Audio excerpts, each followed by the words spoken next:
Hola muchachos, bienvenidos a un nuevo video para el canal. En esta oportunidad vamos a aprender cómo llegar a un nivel conversacional de inglés.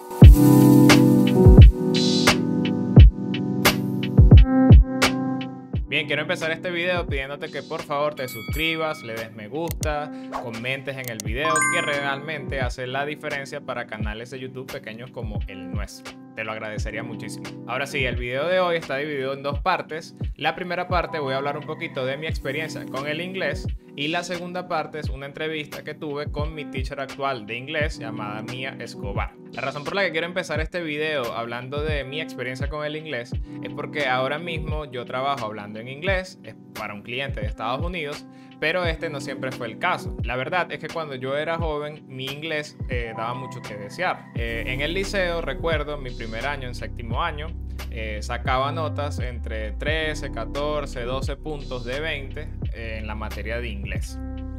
Yo recuerdo que empecé a estudiar en un instituto de inglés en mi ciudad natal, uno de estos institutos clásicos que yo los llamo Repeat After Me. De ninguna manera me estoy burlando de ellos, realmente son bastante necesarios, pero empecé a estudiar en un instituto clásico. Este instituto, digamos, me dio las bases suficientes como para empezar a sacar buenas notas en el liceo, pero realmente no podía ver que si una película o un video sin subtítulos porque no entendía nada. Cuando empecé a estudiar Computer Science en la universidad, me di cuenta rápidamente que la mejor literatura para esta área estaba en inglés. Así que empecé a leer muchos libros técnicos en este idioma. Además, en esa época estaba viendo muchos videos en internet de streamers jugando X juego, y estos streamers hablaban en inglés y yo todo el tiempo estaba escuchándolos.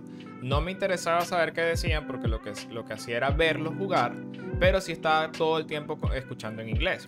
Esta combinación de estar leyendo textos en inglés constantemente y de estarlo escuchando constantemente me permitió de repente, como por arte de magia, empezar a entender todo lo que decían en inglés. Luego de muchos años después, apliqué a una beca para estudiar Machine Learning. Tuve que hacer una prueba escrita en un salón y luego me comentaron que tenía una entrevista por Skype. Resulta que 5 minutos antes de la entrevista me entero que esta entrevista iba a ser en inglés. No era una persona que hablaba español y sabía inglés, no, era una persona de Nepal, cuyo idioma de comunicación con nosotros era el inglés o el idioma que sea que hablan en Nepal. Entonces habría que hablar en inglés. Y realmente los nervios me invadieron el cuerpo de una manera que no puedo ni describir, pero terminó ocurriendo algo realmente mágico. Yo nunca en mi vida había entablado una conversación con nadie en inglés, digamos, una conversación de más de 30 segundos. Y de repente las palabras empezaron a salir de mi boca. Y durante todos los minutos que duró la entrevista, que quizás fueron 15 minutos, pude comunicar todo lo que necesitaba comunicar, hasta el punto de que fue suficiente para pasar esa entrevista. Obviamente el inglés que yo utilicé en esa oportunidad era muy básico y con muchas trabas, pero fue suficiente para dar a entender el mensaje que quería dar. Después de esa experiencia, al demostrarme a mí mismo que aunque no era el más sabiondo en inglés, podía comunicarme con las personas, decidí mejorar obviamente mis habilidades conversacionales para empezar a apuntar a trabajos donde se tuviera que hablar en inglés, porque ya tenía la confianza de una experiencia previa. Para eso, desde hace ya casi 2 años, desde inicios de la pandemia, ingresé en un instituto de aquí de Santo Domingo que se llama Speak Up. Pues Speak Up es un instituto meramente conversacional para adultos. Por eso quise traer a Mía Escobar, que es la dueña de este instituto, para que nos enseñara de una manera más pedagógica y más técnica cuáles son las mejores maneras de adquirir el lenguaje de inglés. Esta entrevista quería grabarla en el formato en el que salimos los dos al mismo tiempo, pero por mi escaso conocimiento en cómo se graban estas entrevistas, es la primera vez que lo hacemos, pues se ve a veces, salgo yo cuando hablo yo y sale Mía cuando ella habla. La próxima vez espero poderlo hacer un poquito mejor, pero quedó excelente. Aprendí yo muchísimo. Y bueno, espero que a ustedes les sirva bastante, entonces vamos a ver la entrevista. Bienvenida a la teacher Mía, aquí estamos con mi profesora de inglés. Mía, eres la primera persona que va a tener una entrevista en este canal, así que bueno, esto es un lujo para ti. ¡Qué honrada me siento! Bueno, Mía es mi profesora actualmente en el Instituto de Inglés que estamos, y como les había prometido, quise traer a alguien que supiera más este tema que yo, básicamente, para hablar de cómo aprender el inglés, más que todo enfocado a cómo aprender a hablar inglés, que es realmente uno de los temas más importantes. Entonces, Mía, me gustaría que te presentaras primero, qué has hecho tú, de dónde vienes, cuáles son tus estudios y todas esas cosas, que la gente te conozca. Gracias, Carlos. Bueno, súper contenta de estar acá y de contribuir con lo que pueda con tu comunidad. En efecto, yo soy teacher Mía, ¿no? Esa es mi nueva, mi nueva etiqueta, aunque no es tan nueva. Sí, ese es mi nuevo avatar. En realidad no es tan nueva, tengo ya 25 años dando clases de inglés como segunda lengua. Soy la gerente académica y fundadora del Instituto de Inglés Speak Up, que nace en Venezuela, migra o expande a República Dominicana y que ahora está trabajando en su versión online ya casi completamente. O sea, ya para enero tenemos un lanzamiento de nueva plataforma y vamos a estar enfocados en eso. Y bueno, ya dentro de la parte académica, como te decía, tengo 25 años, he pasado por todos los estilos posibles, habidos y por haber de enseñar inglés. ¿Okay? Empecé con un abordaje súper clásico cuando yo me estaba formando como profesora. Yo soy egresada de la Universidad Católica Andrés Bello, pero en realidad soy industriólogo de profesión, o sea, y a lo largo de la carrera, pues me fui yendo por la parte educativa, me sirvieron muchas cosas, ahora, y sobre todo tu generación, que a ti te encanta decirme que estoy vieja, ¿verdad?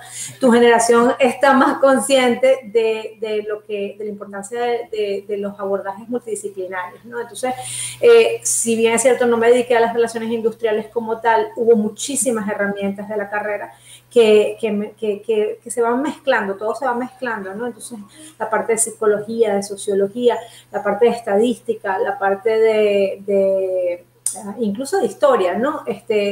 Y definitivamente la parte gerencial para llevar a cabo el proyecto de Speak Up, ¿no?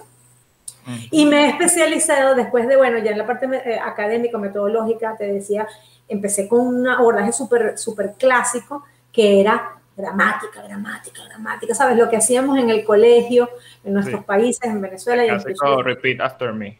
Sí, repeat after me, passive voice, ¿sabes? Aprendes la teoría, después haces los ejercicios y aprendí inglés, ¿no? Después experimenté a través de también diferentes experiencias con diferentes institutos, ¿no? Otras metodologías. Y bueno, no voy a echar todo el cuento de todo lo que hice a nivel metodológico, pero definitivamente me fui decantando. También a medida que iba estudiando, porque me he preparado para la docencia de inglés como segunda lengua también, ¿no? Entonces me encontré que cualquier persona que estudia esto se encuentra, no es que se encuentra, tiene que estudiarlo, con el trabajo de Stephen Krashen. Y el trabajo de Stephen Krashen es... bueno, nada, es así como el Sigmund Freud de la lingüística. Él y Noam Chomsky. Me encontré con el trabajo de él y me encantó porque dices, bueno, oye, él básicamente postuló varias teorías y para no ponerme muy académica, la que son 5, ¿no? Hipótesis. Una de ellas, primero te dice, él hace una división entre lo que es aprender y adquirir idioma. En español no tiene mucho sentido, pero en inglés sí. Entonces, aprender el idioma significa estudiarlo formalmente como lo hacemos en el colegio. Es decir, estudiar las formas del idioma, estudiar las fórmulas, esta famosa del sujeto, verbo, predicado, ¿no? Eso es lo que él llama aprender. Y se hace pues esa formación a la que estamos acostumbrados, ¿no? Y él hace la división entre eso y adquirir el idioma. Entonces, él considera, y además no es que simplemente postula la teoría, sino que tiene una gran cantidad de evidencia detrás de su, ¿no? Él dice, adquirir el idioma no es lo mismo que aprender. ¿Okay? Dice, adquirir el idioma solamente pasa a través de la interacción, a través de la comprensión de mensajes que tienen sentido para ti. Estoy traduciéndole de repente. Entonces, él dice que tú aprendas el presente perfecto en la fórmula, en el salón, ¿verdad? No se, de hecho, lo dice claramente, eso que tú aprendes ahí no se traduce en tu uso de eso en discurso. ¿Okay? Es decir, nosotros usamos lo que adquirimos a través de la interacción en contextos que nos llaman la atención y no lo que aprendemos en el salón, en la forma gramatical. ¿Okay? Sí. Entonces, eso explica porque si paso 5 años, 15 años estudiando el presente perfecto y resulta que cuando me toca utilizarlo en discurso no lo puedo utilizar. Incluso sí. para... De hecho, o sea, creo que no hay que ver mucha base científica, más evidencia empírica para saber que eso es una realidad, porque eso nos pasa a todos. Vemos 10 años de inglés y nadie sabe nada. Y nadie sabe nada. El tema es que, claro, como estudiantes, a lo mejor no nos damos cuenta de que eso es lo que está pasando. Tú dices, bueno, es que yo soy malo para el inglés, es que yo le he metido y no lo termino. Tengo 15 años estudiando inglés y no lo aprendo. Entonces, claro, como no saben la teoría, y no tienen por qué saberla, ¿verdad? Porque eso lo sabe uno porque uno es profesor, dices, lo que haces es abandonar, ¿no? Y lo que está pasando no es que tú estás fracasando, lo que está pasando es que la metodología está fracasando, ¿verdad? Y yo solía ser muy fuerte con los institutos que utilizan metodologías clásicas, ¿no? Pero ahora soy un poquito más Buda, tú y yo sabes lo de porque en realidad es complicado. O sea, el mismo Krashen dice, yo descubrí esto, yo hice el trabajo sencillo. Lo difícil es que ustedes, profesores, logren incorporar esto en el salón de clases. Dicen, bueno, ajá, ¿cómo hacemos para todo? No estudio, entonces, ¿qué hago? ¿Cómo hago para que haya esa interacción real con significados, se llaman meaningful, ¿okay? Con cosas que tengan significado, cómo crear mensajes que el estudiante pueda entender para que adquiera eso, ¿no? Y además hacerlo por niveles. Entonces... Sí, justo te iba a preguntar, Mía, por eso, porque, o sea, tú no estás en contra, digamos, de los institutos clásicos, porque digo, hay mucha gente que no tiene una buena base, digamos, de inglés. Vamos a decir, no saben ni qué es 1, 2, 3, o sea, no saben ni los números. Entonces, como que tener su primer encuentro con el inglés y que ya les digas que, por ejemplo, tienes que leer algo y hablarlo, es como muy fuerte, ¿verdad? Sí. ¿Tú piensas que deberían empezar como a aprender la gramática primero más clásico o de una vez se pueden lanzar en esto? Eso es una excelente pregunta, Carlos, porque de hecho cuando yo decido, de verdad decido, porque fíjate tú, yo me conozco la teoría y todavía pasaron muchos años antes de que yo tomara la decisión radical de eliminar por completo la gramática del programa. Y entonces, ¿qué me pasó? Dije, bueno, lo voy a eliminar, pero lo voy a dejar solamente para los niveles intermedios y avanzados, ¿no? O sea, o lower intermediate, lo que llamamos A2, B1, B2, ¿no? Del marco común europeo. Porque yo pensaba, decía, bueno, es que no puedes, lo que tú estás diciendo, no puede, ¿cómo hago yo un programa orientado? Y estamos saltándolo un poquito porque no hemos hablado de realmente cómo solucionarlo, ¿no? No, entonces dije, lo que voy a hacer es que voy a dejar a los estudiantes del básico con un programa clásico o semiclásico, ¿verdad? Que todavía dándole un poquito de gramática y después... a los avanzados sí saltar radical al programa libre de gramática, ¿no? Que ojo, no es que la gramática es el veneno, pero ya vamos a revisarlo, ¿no? Y resulta que no, ¿okay? No es o sea, lo que ellos necesitan no es gramática, lo que necesitan es lectura básica.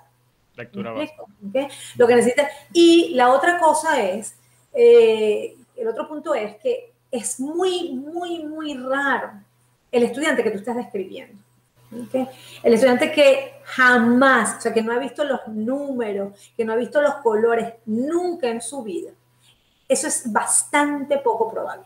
¿Okay? Entonces, eso es lo que llamamos un under A1, o sea, por debajo y honestamente yo no me he encontrado con estudiantes así, o sea, porque tenemos muchísimos años, desde hace muchos años el inglés se convirtió en nuestros países en una materia obligatoria en el colegio. Sí, ciertamente. Estamos expuestos también por la globalización. Imposible. Exactamente. Entonces, es poco probable. Entonces, por ejemplo, yo lo que hice fue que dejé un grupo piloto. ¿Okay? Tengo un grupo piloto desde hace ya más de un año, ¿okay? O más, que en teoría eran estudiantes del nivel A1 y ellos están haciendo investigación. De hecho, están haciendo la misma investigación que haces tú. ¿Okay? Sí se puede. ¿Les cuesta más? Sí. Pero ahora que le expliquemos a tu audiencia realmente qué es lo que hacemos, ¿no? O qué es lo que recomiendo, pues entonces a lo mejor se ve más claramente. Sí, antes de entrar a hablar de cómo solucionaste o cómo implementaste tú estas teorías en el instituto, Me gustaría saber, ese caso que tú dijiste, el under A1, ¿verdad? Que es un caso muy raro. Ahora, hay un caso que es muy, muy común, que es la persona que esto lo debes haber escuchado muchas veces, que te dicen, yo leo, yo lo entiendo, pero no lo hablo. Entonces, esa gente, digamos, eso es verdad. O sea, una persona puede leer y comprender el inglés y no poder hablar, o eso es una falacia. Sí, sí. De hecho, Annie es un ejemplo de ese nivel. Bueno, era un ejemplo de ese nivel hace un año que empezó con Speak Up. Claro, pero ahí sería como una falta de confianza o porque el vocabulario lo tienen, ¿no? No, de hecho, fíjate, no sé si puede haber falta de confianza, esa podría ser una de las explicaciones, ¿ok? Primero que nada, hay una cosa interesante, o sea, eso pasa incluso en español, ¿ok? Eso pasa incluso en español. Y si tú ves, por ejemplo, hay diferentes etapas en las que lo puedes analizar. Cuando uno es bebé, ¿okay? Cuando el niño está aprendiendo a hablar, ¿ok? Hay muchísimo vocabulario que comprende, pero todavía no usa. ¿Okay? Eso en el argot, ¿no? del profesorado, ¿verdad? Se llama el periodo silencioso del idioma. ¿Okay? Ese es un periodo durante el cual el estudiante está aprendiendo, pero no está produciendo. ¿Me explico? Eso es normal, eso está categorizado. Stephen Krashen lo tiene, habla de él en muchísimas de su trabajo, muchas de sus intervenciones. Eso está bien, eso es normal. Aparte de eso tienes el otro elemento, que es que la base de datos receptiva, que es la que utilizamos para leer, para recibir contenido, ¿okay? Cuando leemos, cuando escuchamos a alguien, es muchísimo más grande que la base de datos productiva, que es la que utilizamos para leer, para escribir o para hablar. Claro. Eso es normal, eso te pasa incluso en español. Hay un montón de palabras que tú conoces, pero que nunca utilizas. De cómo se genera esa base de datos productiva, bueno, eso es otra materia de otro día, pero el punto es que también es normal, o sea, también tienes ese elemento. Ciertamente, lo que hablas lo que mencionas sobre el miedo escénico, digamos, o la falta de, pues claro, porque si hay algo que es verídico y es que uno, cuando va por primera vez a hablar con un gringo, ¿verdad?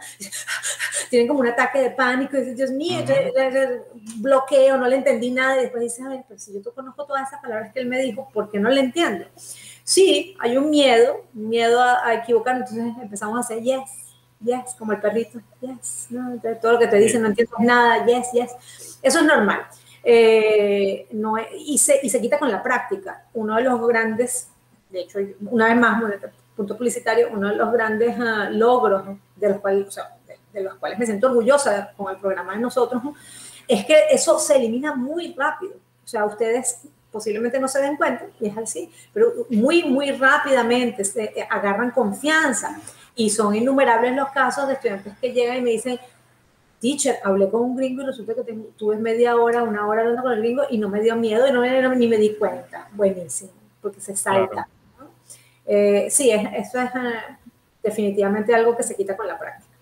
Ok, y ahora sí que mencionaste Speak Up, que es el instituto que tú diriges, das clases, eres la administradora, eres todo, eres ¿cómo se llama? La novia de la madrina también. Exactamente. En este instituto tú aplicaste estas cosas que tú aprendiste y sí. ¿Cómo lo solventaste? O sea, ¿en qué se basa ese programa? ¿Cómo funciona? ¿Qué se hace ahí? Sí, ahí el punto eureka, como le llaman, ¿verdad? Yo estaba leyendo sobre las teorías de las hipótesis de Krashen, ¿no? Y como él decía, él hizo el trabajo rápido y dices, bueno, pero ahora ¿cómo lo ponemos en práctica dentro del salón, ¿no? Que la gente no aprenda, sino que adquiera, que tenga acceso a contenido con un nivel de complejidad específico para que pueda... Bueno, como te digo, no es una sola, son 5 teorías. La teoría del filtro afectivo, o sea, mantener los niveles de motivación altos, la ansiedad baja, autoestima alta. Entonces, yo estaba trabajando su hipótesis y decía, bueno, entonces, ¿cómo hacemos para ponerla en práctica, ¿no? Y el punto eureka fue cuando vi una conferencia adicional y leí sobre otra parte de su trabajo, que se llama, de hecho tiene un libro que se llama The Power of Reading, el poder de la lectura, ¿no? Okay. Entonces, para ponerlo en términos muy sencillos, ¿no? La lectura es la tapa del frasco, ¿no? Resulta ser que a través de la lectura, él hace muchísimos estudios, él mismo estudia los efectos de la lectura. Él la llama lectura libre voluntaria. Hay varios tipos, pero la lectura libre voluntaria, que es la lectura que hacemos por placer, los fines, o sea, en las noches antes de acostarnos a dormir. Y el postulado es sencillo. Toda persona que lee, habla bien. Toda persona que lee, escribe bien. Eso es una verdad que es innegable en español. En todos los idiomas, sí. En suajili, o sea, entonces, después, claro, ellos se dan a la tarea de hacer el estudio de cómo realmente hay, o sea, estadísticamente los beneficios. Entonces resulta, hay un dato estadístico maravilloso. Él dice que ellos compararon, porque ellos lo estaban aplicando a los niveles de alfabetización. El problema de Estados Unidos, que los niños supuestamente se gradúan y no aprenden a leer.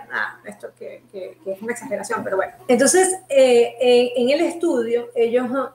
entre uno de los estudios, él tiene en un salón, ¿verdad? A los niños que estudian gramática, que estudian language arts, ¿sabes? Se llama. Entonces, que estudian gramática, estudian el verbo, el sujeto, el predicado, Entonces, lectura con preguntas de comprensión, todo el trabajo que según él, las casas editoriales nos están metiendo como la única solución y él está convencido de que hay dinero de por medio. Y entonces después en otro lado tiene a niños que hicieron programas de lectura libre voluntaria. Es decir, niños que simplemente se les dejó que leyeran, que ellos eligieran los libros. Hay una serie de condiciones que no vienen al caso ahora. Entonces él dice, después ellos tuvieron que presentar las pruebas nacionales, el equivalente a las pruebas nacionales, o pruebas para medir el progreso. Evaluaron el progreso. Y en el peor de los casos, obtuvieron los mismos puntajes, ¿no? Entonces tú dices, bueno, si en el peor de los casos obtienes el mismo puntaje, ¿para qué vas a hacer que los niños sufran? ¿Para qué sufres tú? Claro.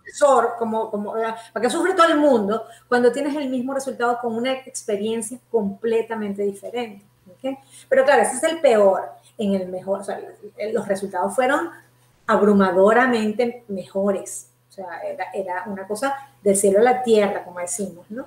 Entonces, eso se extrapola, él también tiene los estudios, ¿no? sobre la parte del lenguaje como segunda lengua, ¿no? Y entonces ahí fue el momento eureka, que me cayó la locha, the penny dropped, ¿okay? Pues entonces lo que vamos a hacer es, porque en el programa, cuando metemos el trabajo de lectura, entonces se resuelven varios problemas, ¿no? Que yo tenía como docente. Primero, cómo mantener a estudiantes adultos motivados, con autoestima y bajos niveles de estrés, ¿verdad? Porque un problema de los adultos es que ustedes son adultos pero tienen vocabulario de bebés, ¿no? Entonces, claro. ¿qué te pongo a leer sobre Caperucita Roja? Claro. O sea, para que te vayas en un mes, ¿no? Entonces, ¿qué te pongo a leer? Los colores. O sea, te voy a dar una clase de colores y números. Como un novio que yo tuve que era irlandés y estaba aprendiendo español y lo pusieron a jugar memoria con las figuras de Shapes. Y el tipo se fue. Desde preescolar, claro. Tenía 30 años, ¿me entiendes? O sea, ¿qué te pasa? Pero es un reto. Entonces, por un lado, la parte motivacional, que es necesaria, ¿okay? Después, entonces, cómo mantener el contenido interesante, ¿no? Entonces, cuando incorporamos eso, ¿ya?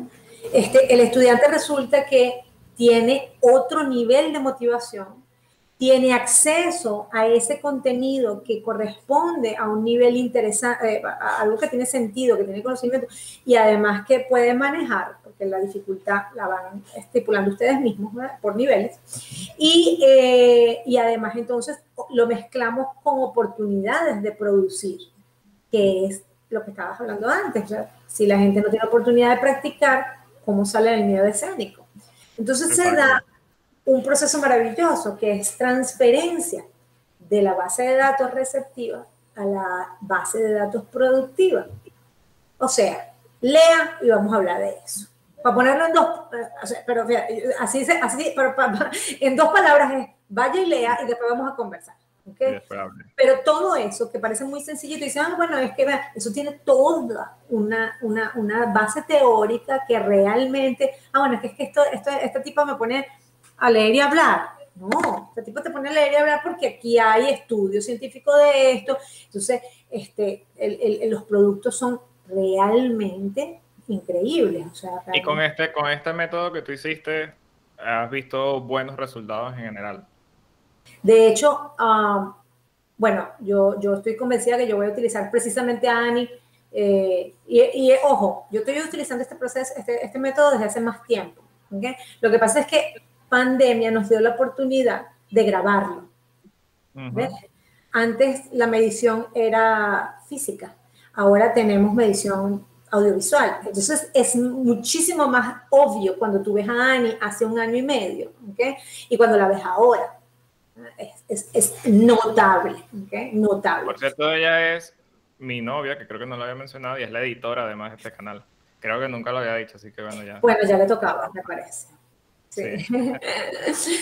Entonces, sí, pasa que ves, por ejemplo, o sea, yo veo los resultados a nivel conversacional, por ejemplo, que es lo único que trabajamos, ¿verdad? Pero ojo, es lo único que trabajamos, pero porque es lo único que medimos, pero el programa inevitablemente, como cualquier programa de lectura, por el tema de la lectura, inevitablemente si yo pongo a Ani a producir texto escrito, seguro que hay mejorías notables a lo largo del tiempo. Entonces, Exacto. Entonces se mide, digamos, la conversación. exactamente, ¿no? Entonces, pasan varias cosas. Pasa como con los niños, que uno no está viendo el progreso, no está viendo el progreso, y de repente, ¡pah!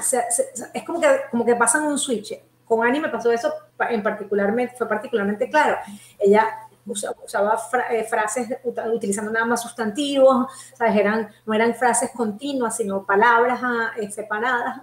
Y de repente un día, ¡plá!, me empezó a producir estructuras complejas. Pasa como un switch. Ella ni se dio. Sí, ¿No? sí. No, yo he sido testigo de toda esa evolución. Exacto. Y quería mencionar algo ahí importante, bueno, que tú hablaste que lo que tú mides, o sea, lo único que se mide realmente en el instituto es qué tanto hables bien. Yo quería ahondar en eso un poquito porque, bueno, yo tengo ya un tiempo trabajando con empresas en el extranjero, o sea, hablando en inglés, y realmente la conversación no quiero decir que es lo único, pero realmente es lo importante porque actualmente existen demasiadas herramientas. Por ejemplo, Grammarly es probablemente la más famosa y más utilizada. Yo cada vez que estoy escribiendo, no importa dónde sea, Grammarly está ahí diciéndome, mira, te equivocaste aquí, todo el tiempo, o sea, la sintaxis, lo otro. En los chats, o sea, en los Google Docs, en todos lados, todos tienen herramientas para corregir eso. Y en cuanto a escuchar, por ejemplo, es muy sencillo. Por ejemplo, Google Meets, esta herramienta que es donde yo me reúno todos los días con mi equipo, tiene una herramienta de subtítulos. O sea, tú activas los subtítulos y tú puedes leer lo que literalmente la persona está diciendo. Entonces, tienes demasiadas herramientas para ayudarte, pero la conversación es lo único en lo que no vas a tener que expresar y hablar, y entonces realmente es lo más importante. Sí, o sea, a ver, yo presumo que dependerá también de situaciones específicas, ¿no? O sea, a lo mejor una persona que necesite escribir Claro, un que se libro hace o artículos, claro. exacto, pues evidentemente sea otra historia. Pero de todas formas, la lectura ayuda con los dos. Lo que pasa es que nuestro programa no está enfocado en medir esa parte. ¿Okay? Posiblemente, o sea, cuando yo hago preparación para IELTS y para TOEFL, sí hago esa medición, pero en el programa de nosotros no. ¿Por qué? Porque además ustedes vinieron, fue precisamente por eso. Ustedes vinieron porque querían hablar. Para hablar necesitas tener un vocabulario, para hablar necesitas tener un nivel de comprensión. Es simplemente otro tipo de producción y realmente yo decidí enfocarme, fue en eso. Yo decidí enfocarme después de muchos años. De hecho, hay estudiantes a los que se les rechazan, o sea, que no los recibimos porque este no es el curso que les va a funcionar, porque están buscando otra cosa, ¿no? Entonces, y te quería preguntar, Mía, que esto lo hablé yo en otro video, hablando de cómo conseguir trabajos remotos y eso, que sería bueno que si no han visto, o sea, si no han visto ese video, sería ideal que vean ese video y luego vean este. Normalmente las empresas siempre muchas veces utilizan, yo diría que en la mayoría de las veces utilizan el framework, creo que se llama europeo, el de A1, B1, ¿cómo se llama? CEFR, sí, el Common European Framework of Reference for the Language. Ajá, bueno, entonces siempre son muy estrictos y dicen nivel B1, B2, C1. Y yo en el video hablé como que una explicación de qué es eso, ¿verdad? O sea, ahí uno más o menos lee dónde está el nivel, pero la verdad es que es un poquito confuso. Entonces, yo te quería preguntar, ¿cómo sabe una persona, por ejemplo, que pasó de A2 a B1? ¿Es Tienes que así hacer más o un menos? examen, sí. A2 a B1, sí, los primeros dos son A1 y A1, A2, A2, son los B1, B2. niveles básicos, Exacto. ¿ok? B1, B2, que son los intermedios, y C1, C2, que son los considerados avanzados, ¿ok? Exactamente. Mira, tienen que tomar una prueba de suficiencia. O sea, dependiendo de la organización a la que estás aplicando, por ejemplo, si es universitaria o si estás aplicando para trabajo, incluso para propósitos de migración. O sea, por ejemplo, tengo Sí, muchísimos estudiantes que vienen porque quieren irse a Canadá y tienen que demostrar su nivel de inglés. Entonces, ¿cómo tú sabes? Tú tomas una prueba, ¿okay? Y entonces esa prueba te va a decir si estoy en A1, B1, etc. ¿Okay? ok. Ahí el punto está en que si vas a tomar la prueba para saber tú en qué nivel estás, pues tú puedes tomar un sinfín de pruebas, ¿no? que están disponibles. Ahora, pero si ya lo que quieres es demostrarle a tu empresa a la que estás aplicando o a la organización a la que fuere que estás aplicando, pues entonces tienes que elegir la que ellos aceptan. ¿Okay? Por ejemplo, Okay. Pick-up es la tapa del frasco, paréntesis publicitario, pero yo no te voy a, o sea, en Canadá no aceptan mis exámenes como una prueba verídica de tu nivel de inglés. Entonces, ¿cuáles son entonces los exámenes que normalmente se aceptan a nivel internacional? Hay muchísimos, pero los más famosos son evidentemente el TOEFL, que es el que era inicialmente la más conocida y era la que más se aceptaba, sobre todo en Estados Unidos, ¿verdad? IELTS, que es su prueba hermana, normalmente se utilizaba para Canadá, Australia, el Reino Unido. Ahora, esas pruebas, la verdad es que son bastante populares en ambas zonas. ¿Okay? O sea, ahora en casi toda Australia, universidades que aceptan casi siempre las dos opciones, pero siempre hay que averiguar. Y ahora también está la prueba de Duolingo, que ha sido una gran sorpresa porque Duolingo empezó como una cosa diminuta y ahora resulta que pues, está a nivel de IELTS y TOEFL. Duolingo es evidentemente menos aceptada. Cada una tiene beneficios diferentes. Yo en mi conferencia que doy sobre preparación de IELTS hablo de las tres. Por ejemplo, Duolingo es súper económica, la puedes hacer desde la casa, pero no te la aceptan en todas las universidades. De hecho, te la aceptan más que todo para técnicos o college, ese tipo de cosas, ¿no? Yo no dudo que ellos terminen siendo aceptados a nivel internacional por instituciones muchísimo más grandes, pero la prueba tiene un formato diferente. IELTS tiene dos tipos de pruebas, una académica y una general. Yo siempre recomiendo IELTS más que cualquiera de las otras dos porque me parece que es una prueba muchísimo más amena para el estudiante. Y TOEFL tiene una carga académica súper fuerte. No mide solamente inglés, en mi opinión, mide más que inglés. Mide tu capacidad de hacer conexiones entre textos y audios que ciertamente vas a tener que hacer en tu vida académica dentro de cualquier universidad, pero que a la hora de, bueno, si lo que quieres es entrar para la universidad, bueno, yo me encargo de eso cuando esté en la universidad, ¿no? No me lo hagas demostrar antes, ¿no? Sí, yo vi un video una vez de que estaban midiendo, creo que en la Universidad de Cambridge o algo así, el nivel de inglés de una gente era C1, me parece.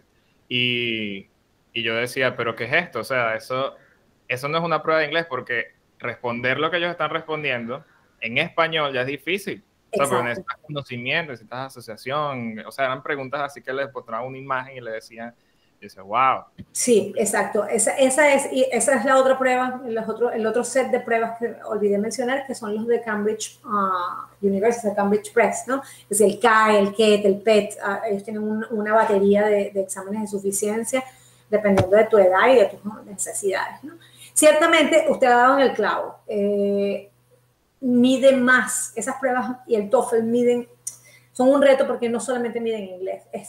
Ahí hay un análisis, por ejemplo, o sea, hay medición, o mejor dicho, hay necesidad de tener capacidades de resumir, de hacer conexiones de ideas, de contrastes, que que, insisto, te lo va a necesitar tu vida, lo va a requerir tu vida académica, pero ¿por qué ponértela difícil desde antes de que empieces tu vida académica? ¿No?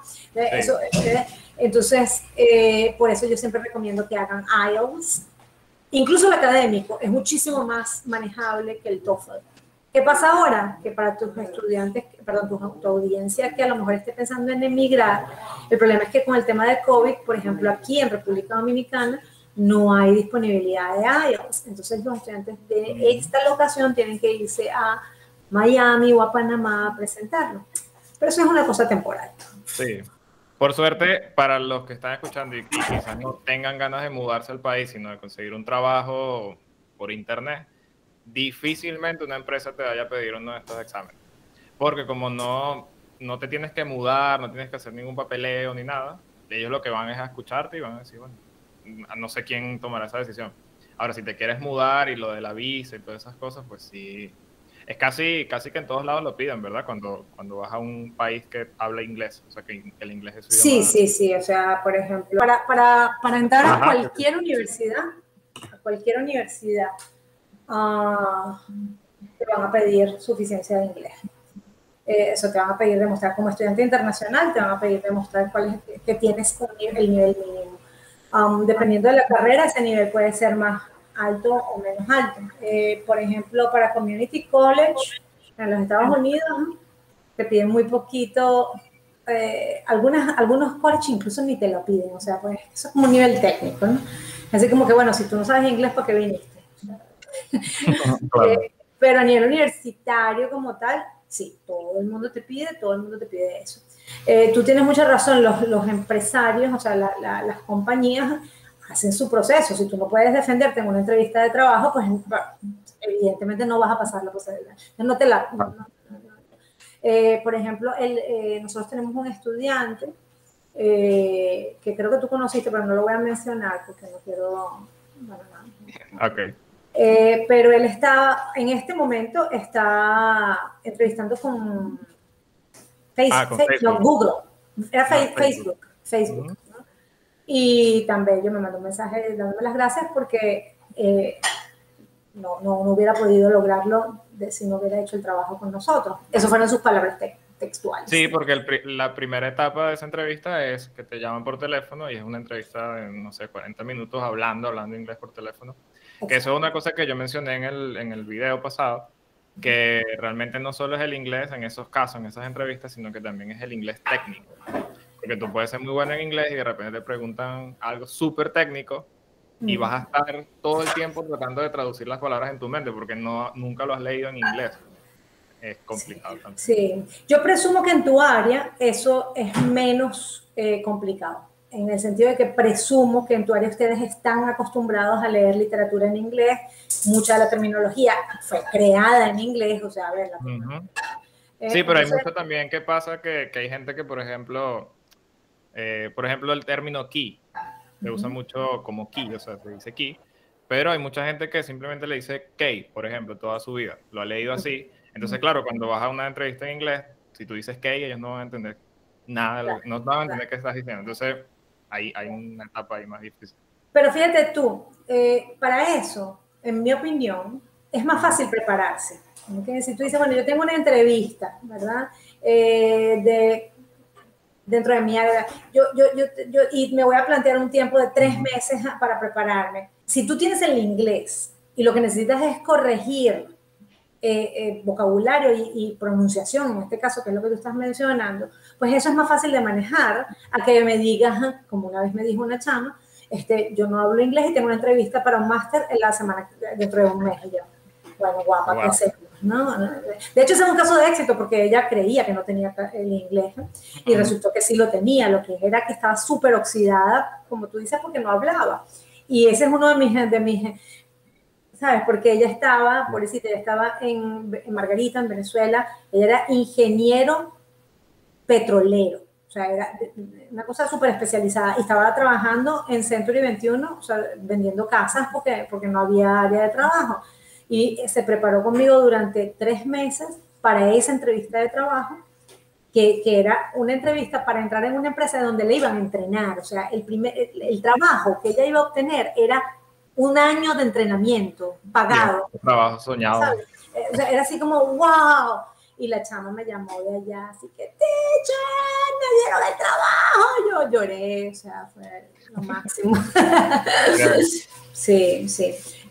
Depende, ¿no? Pero el punto es que hay que estar claro dónde está uno y simplemente decir, bueno, el vocabulario técnico se puede manejar, ¿okay? Pero tienes que tener la base. Y te iba a preguntar, Mía, cuando una persona dice, una empresa o lo que sea, dice, tiene que hablar inglés fluido, ¿dónde crees tú que cae eso? B1, dentro B2, de B1, B2. B2 más B2 que B1. Ok, o sea, hablar fluido no necesariamente es hablar como un gringo, sino es poderte comunicar sin mucha Sí, traba. exacto. Es que esa es una buena pregunta también, porque la gente dice, bueno, es que hablar fluido es hablar rápido, ¿no? Hablar fluido no es hablar rápido. Hablar fluido es, de hecho, hablar lo suficientemente rápido como para que la otra persona no pierda el foco y no se pierda el mensaje. Me puedo poner técnica con eso, pero por ejemplo, a ver, un mensaje se entrega sin perder la concentración del otro en aproximadamente 5 a 6 segundos. Ok. Entonces, si tú te tardas más de eso, si hay pausas, tú sabes, entonces la gente empieza, y se fueron y se perdió el mensaje. Entonces, hablar fluido tiene más que ver con la capacidad de hacerlo lo suficientemente rápido, o sea, como para que la otra persona reciba el mensaje, porque al final todo es en realidad comunicación.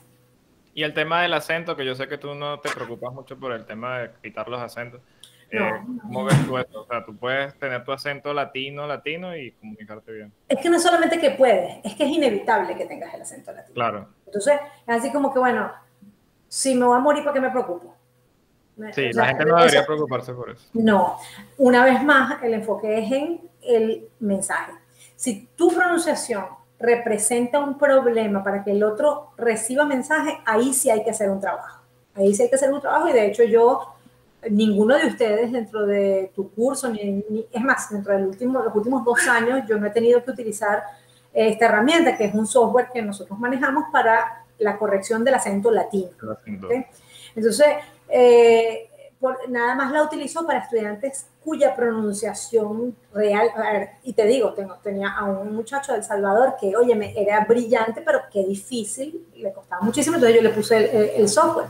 Y tenía un chico que era sordomudo, entonces ahí, ok, tenemos una necesidad específica, ¿no? A veces lo utilizo o lo sugiero para gente que quiere trabajar en call centers, que necesitan, pero ya fíjate tú, eso es bien específico, que necesitan tener un acento parecido al americano porque ellos están diciendo que están trabajando, o sea, desde los Estados Unidos, ¿me explico? Entonces claro. otra. Pero de resto, la premisa es, si se te entiende, no pasa nada. ¿Okay? Enfócate en que se te entienda, porque de hecho es imposible, o sea, hay estudios que dicen que incluso después de los 10 años ya es imposible. Entonces, eso es un loop. Sí. Yo quería decirle a los que ven este... no, continúa si querías decir. No, iba a ser que nadie quiere sonar como Sofía Vergara, pero... Claro. Yo estaba hablando, yo tengo un compañero de trabajo argentino, y cuando él habla inglés, es como si escucharas a un argentino hablando en inglés. O sea, es como el acento argentino, la pronunciación, todo, pero su nivel de inglés es mucho más avanzado que el mío. O sea, las expresiones que él arma son mucho más complejas. Entonces, realmente, en estos niveles de cuando vas a hablar en inglés en otros lados, y créeme que yo conversé esto con mi manager, que a lo mejor lo traemos por el canal, quién sabe, él me decía, no importa, o sea, realmente no, a mí no me importa el acento, no me importa incluso que a veces se confundan de palabras, porque él dice, esa otra persona puede ser un genio y de repente puede tener un problema con el inglés o puede hablarlo mal, pero nunca jamás me va a importar porque yo sé que la persona es inteligente del otro lado. De hecho, el hecho de que esté hablando en otro idioma me dice a mí que es incluso más inteligente que yo, porque esa persona habla más idiomas que yo, digamos, de poder aprender varios idiomas. Entonces, no se preocupen tampoco por el acento ni nada de esas cosas. Sí, no, eso no fíjate, ya quiero cerrar porque vimos que íbamos a hacer estos 20 minutos y llevamos como no sé cuánto tiempo aquí. Sí.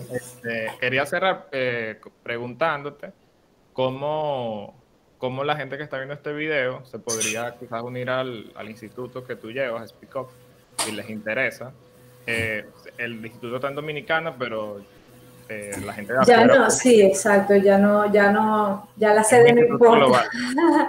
Sí, ya donde estemos no importa, de hecho yo ahora estoy en Dominicana, pero a lo mejor estoy en Estados Unidos la semana que viene, o sea, no, ya los profesores están en varias partes, tenemos estudiantes de Argentina, de Venezuela, de República Dominicana, de varias partes de República Las clases se Dominicana. hacen por Zoom.